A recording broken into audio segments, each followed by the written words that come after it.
तमाम पत्रकार भाइयों का बहनों का स्वागत है। आज हम यहाँ पर शिवसेना और सैनिक समाज पार्टी एक मंच पर है। जम्मू देखिए, जम्मू संभाग जम्मू कश्मीर की बात करें तो बहुत देर से जम्मू कश्मीर की जनता एक बेहतर राजनीतिक विकल्प ढूंढ रही थी कि कहाँ हमें जो है बेहतर राजनीतिक विकल्प बने जो जनता के मुद्दों को उठाए और जन आकांक्षाओं की पूर्ति करे, क्योंकि इस समय जनता की आवाज़ कहीं पर सुनाई नहीं दे रही। तो आज हमने दोनों ने पार्टियों ने बैठकर अपने हाई कमांड से बात कर ये निर्णय लिया गया है कि आगामी जितने भी पंचायत, विधानसभा, लोकसभा जितने भी चुनाव आएंगे, कारपोरेशन के चुनाव, उन तमाम चुनावों के अंदर शिवसेना और सैनिक समाज पार्टी आपको एक मंच पर दिखाई देंगी। एक साथ मिलकर हम जनता की आवाज़ उठाएंगे, जिसके लिए हम जनता के बीच में हमने जाने का निर्णय लिया है। जन आकांक्षाओं की एक सूची तैयार की जाएगी और शपथ के साथ हम जनता को आप लोगों के माध्यम से भरोसा दिलाना चाहते हैं कि जम्मू कश्मीर के अंदर शिवसेना और सैनिक समाज पार्टी एक बेहतर विकल्प बनकर दिखाएगी। इसकी शुरुआत हम आज 3 मुद्दों से कर रहे हैं। सबसे पहला हमारी मांग है कि जम्मू कश्मीर को राज्य का दर्जा बहाल किया जाए। राज्य का दर्जा बहाली के साथ हम चाहते हैं कि जम्मू कश्मीर में 371 धारा 371 जो कि एक संवैधानिक धारा है, उसके तहत जम्मू कश्मीर को विशेषाधिकार दिए जाएं। वो विशेषाधिकार हम चाहते हैं भूमि संरक्षण के लिए, युवाओं के रोजगार संरक्षण के लिए, शिक्षा के लिए और अपनी संस्कृति और पहचान को सुरक्षित रखने के लिए। इसके साथ ही जब से देखिए जम्मू कश्मीर एक मुस्लिम बहु इलाका है, यहाँ पर जो मिनॉरिटी के अंदर हिंदू, सिख और तमाम जितने भी अलग समुदाय हैं, उनको हमेशा अल्पसंख्यक समुदायों के लिए जितनी योजनाएं हैं उनसे अभी तक वंचित रखा गया है। हमारी मांग है कि जम्मू कश्मीर के अंदर भी अल्पसंख्यक आयोग का गठन किया जाए। हिंदू, सिख और तमाम लोग जो यहाँ पर अल्पसंख्यक समुदाय से आते हैं, उनको उन योजनाओं के अंदर फ़ायदा दिया जाए। इसके साथ ही देखिए देश की शान रहे सोल्जर्स, जो सैनिक या पूर्व सैनिक, उनके लिए भी जो गैलेंट्री अवार्ड हो गया या और भी कितनी सैनिक कल्याण योजनाएं हैं, उसको लेकर जम्मू के अंदर अभी बहुत पीछे है। बहुत जम्मू कश्मीर में उनके साथ भेदभाव किया जाता है। अगर गैलेंट्री अवार्ड में वन टाइम पुरस्कार की बात करें तो वो भी हमारे पड़ोसी राज्यों की तुलना में जम्मू कश्मीर में सैनिकों को बहुत कम दिया जाता है। तो हमारी मांग है कि सैनिक हमेशा देश के लिए लड़ता है, किसी राज्य के लिए नहीं लड़ता।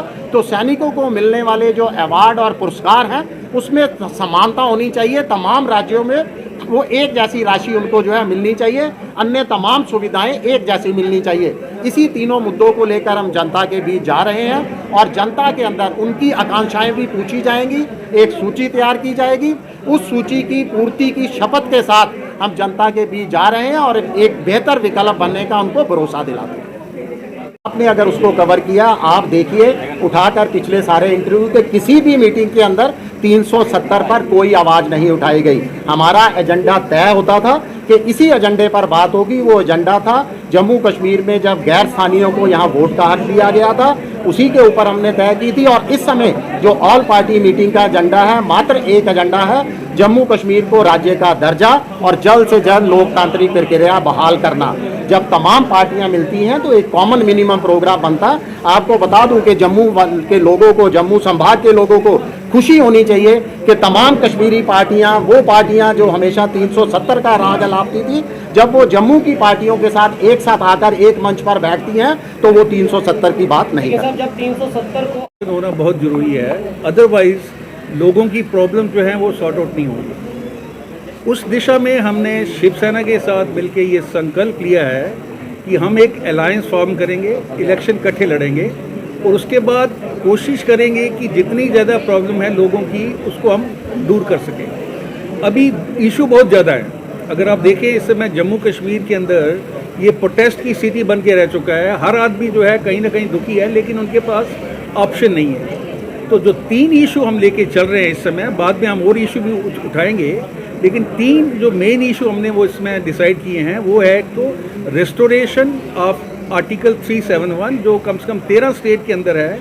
हिमाचल के अंदर भी उनका लैंड बैंक प्रोटेक्ट हो रहा है, हमारे यहाँ नहीं हो रहा है अभी। जॉब, लोकल यूथ के लिए जॉब, लैंड बैंक और आर्ट एंड कल्चर, ये बहुत ज़रूरी है कि ये चीज़ों को प्रोटेक्ट किया जाए। दूसरा हमारा जो मुद्दा है स्टेट कमीशन फॉर माइनॉरिटी।